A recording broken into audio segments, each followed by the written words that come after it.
to me, the jazz scene, which everybody is so serious about and we love it so much, is what makes it wonderful is the music, yes, but more than the music for me is personal friendships, relationships. I've met so many great guys, you know, every now and then you run into a guy who's not pleasant to be around, but you know, we're a family.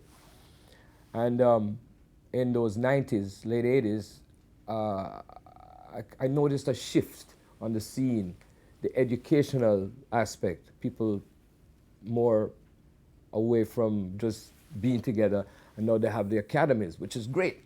Now, since I'm not an academy guy, I didn't go to music school per se, I'm kind of feeling a little, what you call, left out.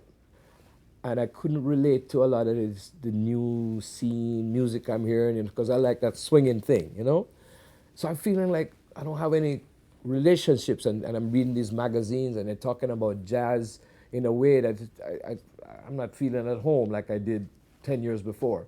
So I'm doing fine. I'm booked all over the place, playing here, playing there, but not feeling connected to, you know, I'm in New York, and I don't know, it just got too intelligent for me. Let's put it that way. So I went back to Jamaica, where I have a lot of friends and so on. So I was just kind of sitting there, and I was reminded of what it was like growing up in Jamaica, when I would go to the. I would say I used to steal out of school to go to the recording studio at the dawn of Jamaica's rhythm stuff, and I started to play piano in a lot of those sessions, playing the rhythm, supplying the backup for these singers, you know, coming with their different simple songs. But it was back then, this is like 59, 50, 60. So you're serving the music, you're making it feel good for people to dance, to sing, you know, it's popular music. And I remember while I went back to Jamaica in the late 80s, I would go to the studios and see some friends, guys I knew. I started jumping in on it because they all know me now that I'm Monty, the guy who went away and became a jazz musician. So then good vibes. So I start playing a little here, playing a little there, and I realized, wait a minute, I'm enjoying myself again, you know, because these people weren't coming from a lot of information. Just let's play two chords and have a ball, right? And I started doing this. And but I realized, wait a minute, if I do it this way, then I'm leaving out my whatever I picked up along the way.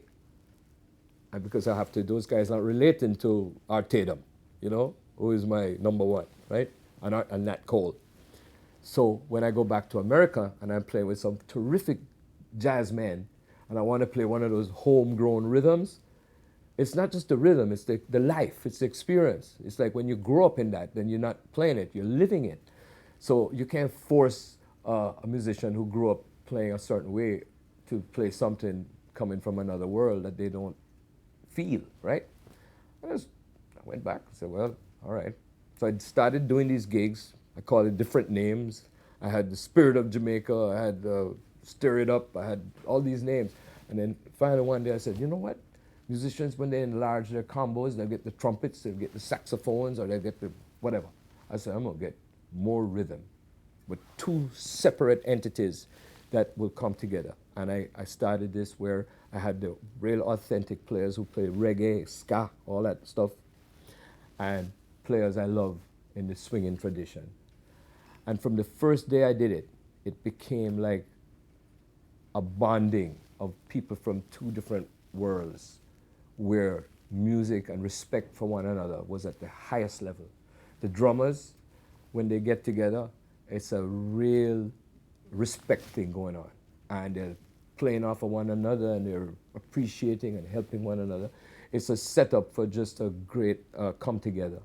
And so it's not just the music, it's a positive experience. Goodwill, a lot of goodwill.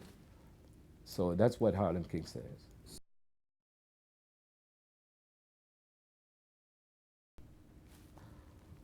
Well, you know, I mean, you know, I don't want to say this the wrong way. It's nice to be noticed in that way, and and I appreciate it. But that doesn't really mean that much, you know. What I mean, getting that is a notification of say, hey, you're okay, you know. But I'm already playing in these clubs, and the people are jumping up around, they're having a ball, you know. So getting that, of course, that put the icing on the cake. Let's put it that way.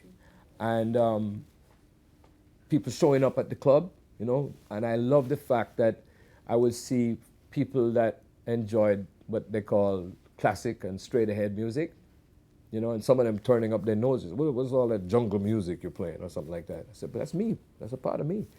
So now more people are coming. The older crowd, for lack of a better term. Then I remember playing in France once at a concert, and I had this, and a man who would have come to a gig of mine back in the 70s, who was a classic fan, you know, going back to the hot club of France type people who like me. He's there with his son, who picked up on the whole thing and was liking what I was doing. But he was also there with his grandson.